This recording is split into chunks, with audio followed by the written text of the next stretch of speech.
In the bustling city of Evergreen, where skyscrapers pierced the clouds and the streets hummed with endless ambition, lived a young man named Elias. At 28, he was a rising star in his marketing firm, always the first to arrive, the last to leave, and the one who volunteered for every extra project. His phone buzzed constantly with notifications from work emails, social media likes, and messages from friends seeking advice. Elias thrived on being needed. It made him feel important. But deep down, he was exhausted. His days blurred into nights, his hobbies gathered dust, and his reflection in the mirror showed eyes shadowed by fatigue. One rainy afternoon, Elias's world cracked.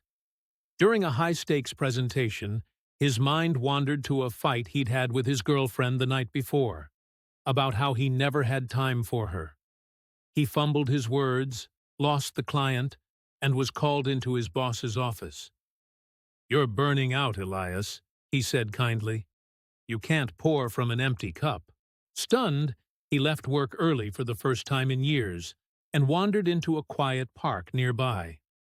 As the rain pattered on the leaves, he sat on a bench, staring at his soaked shoes, wondering how he'd lost sight of himself amid the chaos.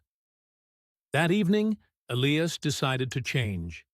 He remembered his grandfather's old saying, "The oak tree grows strong not by reaching for every branch, but by rooting deep within itself." Inspired, he started small. The next morning, instead of scrolling through his phone, he sat in silence with a cup of tea, journaling his thoughts. "What do I want?" he wrote. Not what others expected, but what truly lit his soul. The answer surprised him: photography, which he'd abandoned in college, and long runs in nature. Step by step, Elias built boundaries. He turned off notifications after 7 p.m., politely declined invitations that didn't excite him, and scheduled me time like it was a non-negotiable meeting. At first, it felt selfish. Friends called him distant. His girlfriend accused him of changing. But as weeks turned to months, something magical happened. His energy returned. Ideas flowed freely at work, earning him a promotion not through overtime, but through sharper focus. He rediscovered his art, selling his first photograph at a local gallery.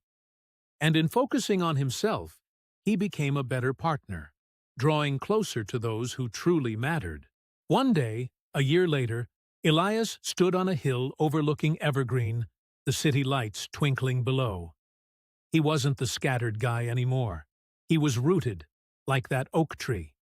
His life had transformed, not by chasing external validation, but by turning inward. Focusing on yourself isn't isolation, he realized.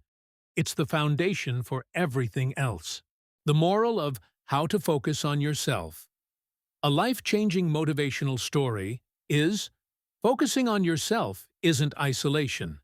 It's the foundation for everything else.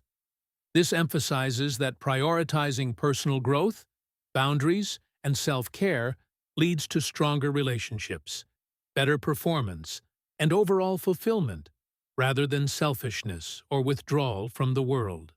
Thank you for watching. If you enjoyed this story, please like the video and subscribe to our channel for more moral and motivational stories. Remember, always focus on yourself, believe in your journey, and keep doing what you truly love. Stay positive. Stay inspired.